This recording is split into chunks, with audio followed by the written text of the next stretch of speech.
Shalom saudara, apa kabar? Selamat sore. Senang nih, kayak kalau sore-sore ini enakan jumpa saudara ya. Saya yakin ada sesuatu yang indah yang Tuhan mau sampaikan sore ini saudara. Seperti biasa, mari kita bersukacita terus saudara ya. Karena itu menjadi kekuatan bagi jiwa kita. Amin saudara. Sebelum saya pulang kantor, saya mau share sesuatu saudara. Tentang apa itu spiritual exercise. Saya mau bicara tentang spiritual exercise. Selama ini kita terbiasa dengan exercise di gym ya. Di gym yang angkat beban berat ya, untuk melatih otot-otot kita dan menjaga vitalitas kita, stamina kita jadi kuat saudara. Apalagi hari-hari ini pandemik ya, stamina harus dijaga terus. Nah saudara, bagaimana dengan spiritual exercise, latihan rohani kita saudara? Terkait dengan apa yang saya sampaikan kemarin mengenai orang yang tidak dapat mengendalikan diri sebagai sebuah kota yang hancur, yang roboh temboknya saudara. Ini ada kaitannya saudara, ada hubungannya. Ada hubungannya saudara, dan ini penting banget saudara. Karena orang tidak bisa mengendalikan diri, itu seperti kota yang rapuh. Ya. Dan ada satu juga ayat yang mengatakan di Amsal 16 ayat 32 dikatakan bahwa orang yang sabar bisa melebihi seorang pahlawan. Orang yang menguasai dirinya itu bisa melebihi orang yang merebut kota saudara. Jadi nggak gampang ternyata menjadi seorang pahlawan saudara. Tapi kalau saudara bisa sabar, maka akan itu menjadi hal yang luar biasa buat saudara. Anda menjadi seorang pahlawan, melebihi seorang pahlawan saudara. Menguasai diri itu nggak gampang. Ya, kita harus paham itu saudara. Ya. Rasul Paulus di dalam 1 Korintus 9 ayat 25 sampai 27 mengatakan bahwa tiap-tiap orang yang turut mengambil bagian dalam pertandingan menguasai dirinya dalam segala hal. Mereka berbuat demikian juga untuk memperoleh suatu mahkota yang fana. Ya. Tetapi kita memperoleh suatu mahkota yang abadi. Oh, kalau bicara mahkota, saudara-saudara melayani Tuhan dalam pekerjaan, dalam pelayanan, di rumah, saudara dapat mahkota, saudara. Nah, tujuan kita adalah nanti setelah kehidupan di bumi ini, kita akan masuk ke dalam kerajaan Allah, kerajaan sorga, ya, di mana tidak ada sakit penyakit, tidak ada corona, tidak ada pandemik di sana, ya, hanyalah sukacita, dan kita akan memerintah bersama-sama dengan Allah, karena kita memiliki mahkota sebagai buah dari pelayanan kita, saudara. Nah, saudara, Rasul Paulus diingatkan bahwa kita harus mengambil bagian untuk melatih spiritual question kita atau dataan spiritual kita, saudara. Kali ini kita akan belajar itu, saudara. Karena di dalam Korintus itu juga dikatakan bahwa sebab itu aku tidak berlari tanpa tujuan dan aku bukan petinju yang sembarangan saja memukul. Saudara harus mengatur strategi untuk menjaga hidup saudara. Menjaga hidup saudara tidak terpancing emosi, tidak mudah marah, mengendalikan keinginan saudara, kedagingan saudara. Pengen beli ini, pengen beli itu, ya, duit sih ada, ya. Tetapi apakah bermanfaat, saudara? Segala sesuatu baik, baik, tapi masalahnya bermanfaat gak? Berguna gak buat saudara? Apakah yang saudara beli itu punya value, menambah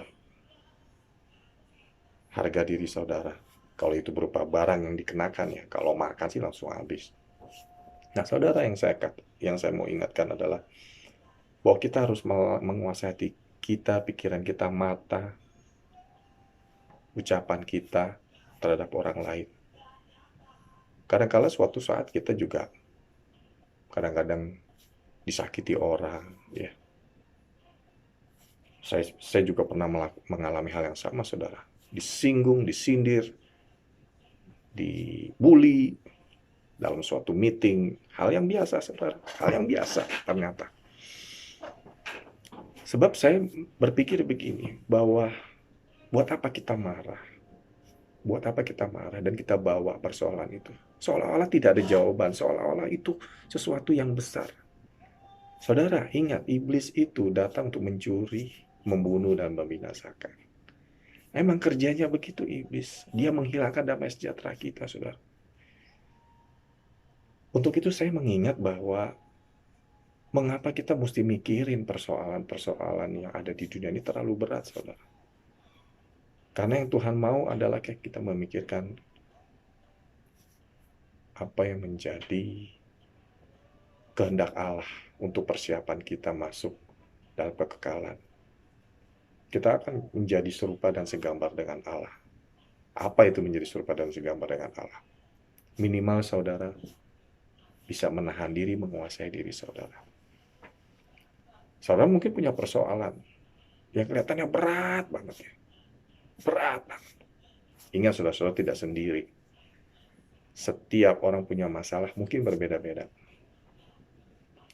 Tapi bagaimana cara mengatasi masalah itu, saudara? Itu yang jauh lebih penting, saudara. Tuhan izinkan masalah itu ada. Itu untuk melatih otot rohani kita. Ingat tadi kan, kita harus berlatih. Untuk supaya apa? Kita naik level. Kan Tuhan bilang, kita mau jadi kepala dan bukan ekor. Bagaimana saudara nggak mau latihan kalau mau jadi kepala dan bukan ekor? Saudara harus setia pada perkara kecil, maka Tuhan akan berikan perkara besar. Amin, saudara.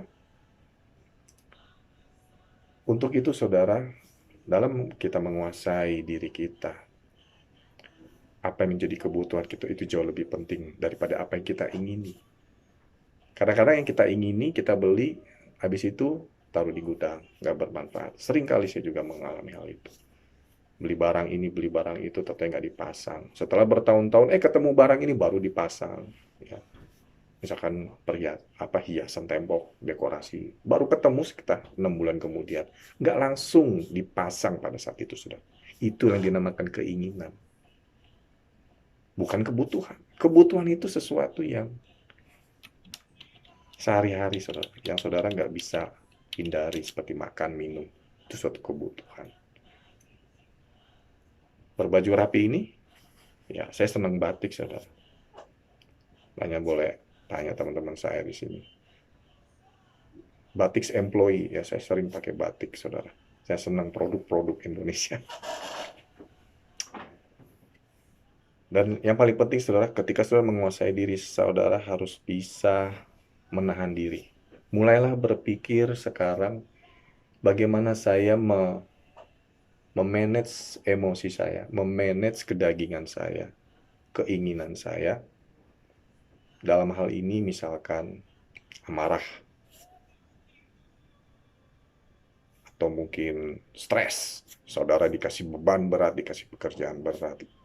Saudara nggak bisa tidur gitu.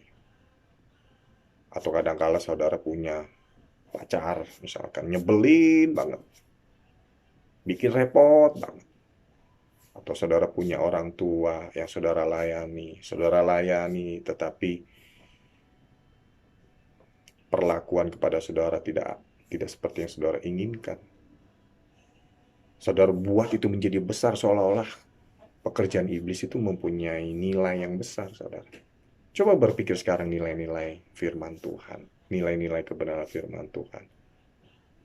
Apa yang saudara pikirkan baik tentang orang, pikirkan itu, bukan hal-hal yang buruk. Kadang-kadang kita terlalu lebay, terlalu membesar-besarkan apa yang iblis kerjakan untuk menghilangkan damai sejahtera kita, saudara. Nah, itu yang paling penting, saudara. Untuk mengatasi itu, saya ngajar saudara bikin semacam kategori dalam menghadapi masalah yang saudara hadapi. Maksudnya gimana, Pak?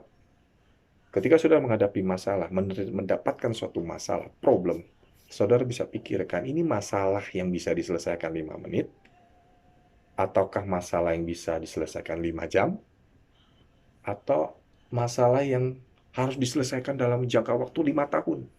Misalkan, saudara bikin kategori. Ketika saudara menghadapi masalah, misalkan di jalan, saudara lagi nyetir mobil, tiba-tiba mobil jalan Anda disalip gitu. Nah, Ingat, Tuhan mau kita menjaga hati kita, dan itu pekerjaan iblis, saudara, untuk memancing kita terpancing untuk emosi, dan kita mengata-ngatai orang itu, kita menghina orang itu, mengutuk orang itu, yang menyalip jalan kita, kita mendumel, keluar semua kata-kata ragunan, saudara, perkataan kotor keluar. Itu membuat saudara stress out, membuat saudara stres, dan kehilangan damai sejahtera. Sebenarnya dengan keadaan seperti itu, cukup saudara tenang, jangan saudara terbawa emosi, karena itu persoalan 5 menit. Kita nggak perlu bawa sampai ke rumah, saudara. Ketika saudara sudah di rumah, udah nggak usah dipikirin lagi masalah di jalan pulang itu. Saya sering gitu, ketika saya bawa mobil, kendaraan, sering dipepet sama motor yang tidak sengaja, mungkin dia buru-buru pulang. Tapi saya pikir ya sudahlah, kasihan mungkin dia buru-buru pulang, ada keluarga yang menunggu. Ya, saya mengalah. Di situ yang diubah adalah mindset saya, saudara. Saya tidak membawa persoalan yang kecil itu ke dalam hidup saya, dalam kepala saya, dalam pikiran saya, sehingga saya nanti bawa sampai rumah, saya emosi sama anak saya. Dan itu akhirnya tidak menjadi berkat buat keluarga saya. Ya, saya harus menjaga sukacita saya, Tuhan. Kepada Tuhan. Sukacita saya, sukacita Tuhan. Saya tidak mau kehilangan sukacita itu, saudara. Ini persoalan 5 menit. Nggak mesti panjang-panjang. Misalkan lagi, ada contoh nih yang persoalan 5 jam. Misalnya, saya dikasih job, dikasih pekerjaan yang harus diselesaikan seminggu. Ya, baru dikasih. Nah, saya pikir ini harus bisa diselesaikan butuh setengah hari. Ya, saudara, 5 jam gitu. Setengah hari bisa lah selesai. Tetapi saya pikir terus. Saya bawa ke pikiran saya. Saya bawa pulang pikiran masalah itu. Yang saya pikir-pikir, padahal deadline-nya minggu depan. Saudara coba lihat ya, saya terpikir, emosi damai sejahtera saya hilang, saudara. Bukan itu yang Tuhan mau, saudara. Tuhan bilang, itu bisa kamu selesaikan 5 jam, bisa dilakukan besok, lusa, dan seterusnya. Yang penting deadline seminggu. Ya, itu yang saya pikirkan. Akhirnya apa? Damai sejahtera saya terkontrol lagi, terjaga lagi, saudara. Mungkin saudara juga punya permasalahan yang kurang lebih sama. Ya, menguasai emosi kita. Saudara bisa mendeteksi mana ini, mengkategorikan ini persoalan 5 menit bisa selesai. Jangan sampai dibawa tidur, saudara. Selesaikan. Kemudian masalah yang 5 jam itu, saudara mungkin bisa selesaikan mungkin besok. Kesusahan sehari, cukuplah sehari, saudara. Itu kata firman Tuhan. Jangan dibawa tidur.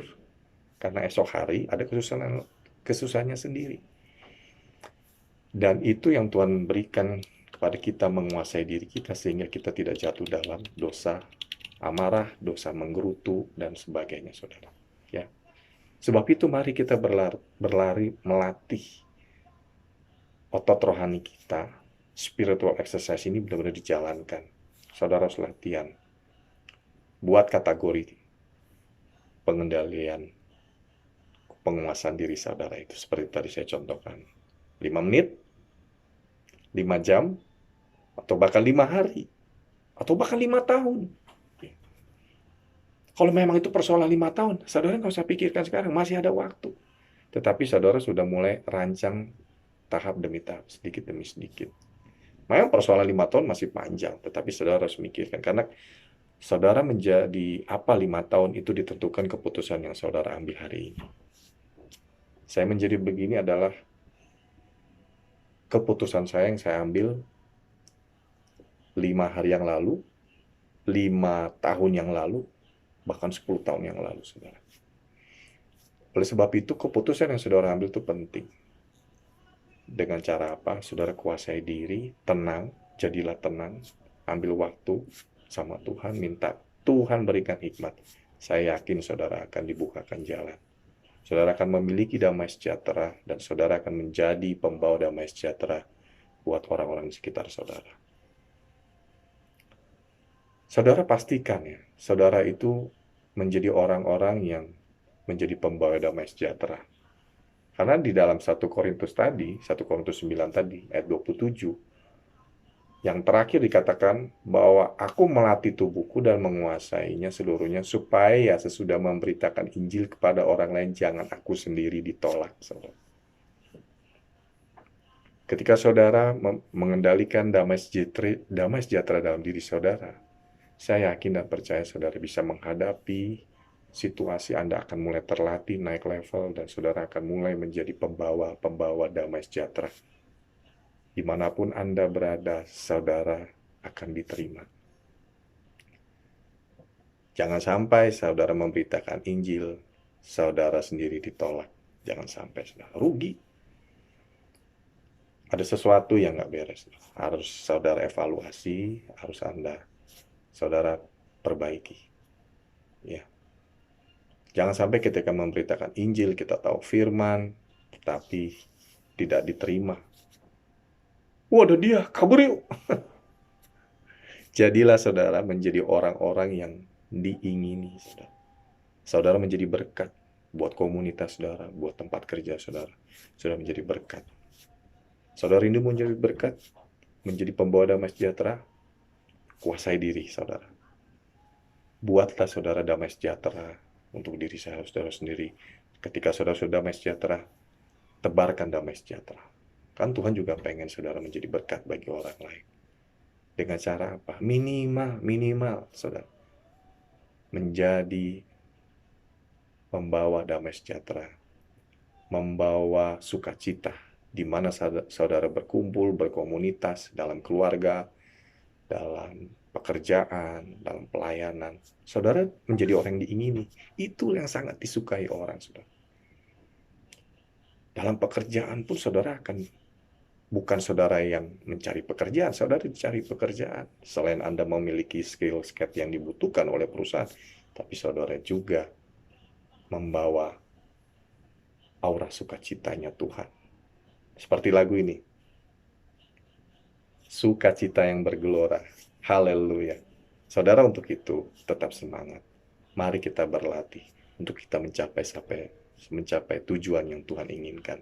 Kita boleh berbelok-belok, tetapi kita harus kembali kepada tujuan.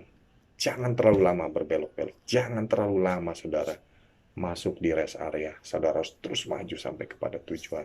Menjadi serupa dan segambar dengan Allah. Ya saudara, kiranya sharing saya ini menjadi berkat buat saudara.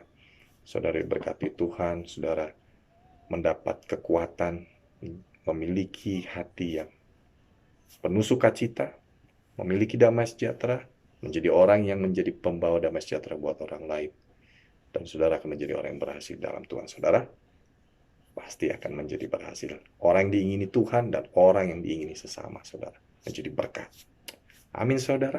Semoga sharing ini menjadi berkat buat saudara. Tuhan Yesus memberkati. Tetap ikuti channel ini. God bless you.